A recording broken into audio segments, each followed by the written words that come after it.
Alright, we are back with another episode of Self-Defense for you all today. If you haven't in a while, hit that thumbs up button, hit that subscribe button, help the channel grow a little bit more, so that way we can continue giving content to you guys. So for today, we're going to go over bear grabs from behind, both over and under the arms. I know we've kind of been focusing a little bit on the abduction techniques a little bit, so this is going to feed into those at a later date, but for now, what happens if someone grabs you over the arms from behind and under the arms from behind? So both of these situations, you have to understand that when the person grabs you, a lot of times when they do, when they do put these locks into you, that most of the time this is not going to be the end result. They may just grab you, there may be another person attacking you, they may try and pick you up from this situation, but this is the beginning entry technique. How do we get out of this to prevent anything else from happening? Now, when it comes to over or under the arms, what I do with my legs and stuff does not matter, okay?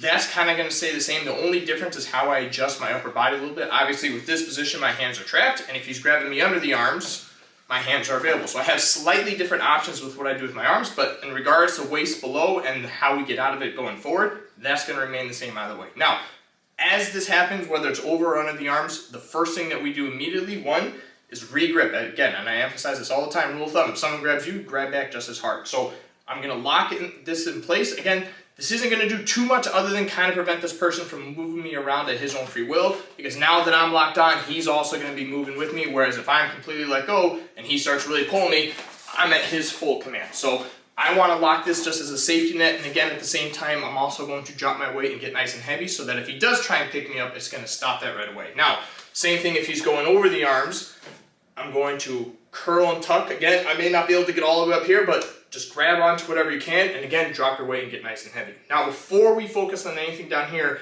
try and throw in a couple strikes if you can, just to kind of loosen this person up. Now, a good one to start off with, just in case this person has their head available, is always just throw your head straight back. If this person is tucking their head behind your back, this isn't going to really do anything, but if the chance that they're kind of peeking over your shoulder or something, again, you may hit it, you may not, but if you do, there's a very good chance that this direct contact is going to completely let go of the hands as they're covering their face, which then allows me to escape even easier. So, just as an option. Now, again, over the arms, same thing. I drop my weight, I grab that grip, and I throw my head back. Now, if we're focusing strictly on under the arms right now, once we get from here, understand that my hips are not in control from this person. I have free range of motion with my hips, and that's what we have to focus on. So as I drop my weight, I threw my head back. I want to start shifting my hips off balance a little bit so I can start exposing the inside of his thighs and the inside of his abdomen.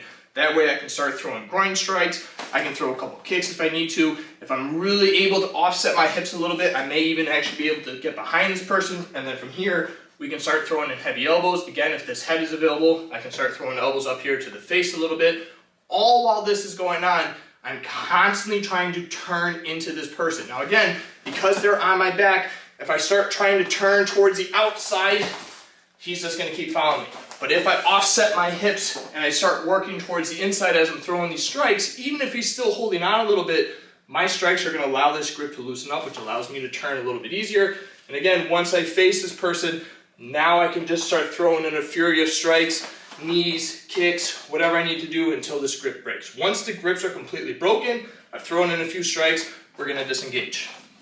Again, same thing goes with over the arms. Get nice and tight, drop my hips, throw this headbutt if you can, start working these strikes. Groin strikes, offset your hips. I prefer to always kind of just step behind this person. It keeps me real nice and grounded. And again, I can also stand up and knock this person off balance a little bit if I wanted to take him to the ground. That's also an option. But throwing these strikes a little bit, again, I'm constantly working towards throwing strikes to the face and turning into this person. Once I get that complete disengagement, then we get away. Now, you do have the option to take the person down from here once we've kind of gotten these grips broken free. We've done all this, I drop my weight, I come here, I've done these strikes, I start working here. If I want to take this person down, obviously, depending on the situation, I can lock him into a shoulder lock and take him straight to the ground. We can take him to the ground, control him, do your strikes, and disengage. A lot of options are available once I've turned and faced that person, but your biggest problem that you have to deal with right away is breaking these grips to begin with. I can't do anything else until this grip is completely broken. Now again, as I said, if at any point, whether I'm throwing the headbutt, stomping on the foot, kicking out the leg, if I feel this grip break or let go, no matter what position I'm in, as soon as this grip breaks free, I'm turning and exploding into this person. I'm not taking that for granted.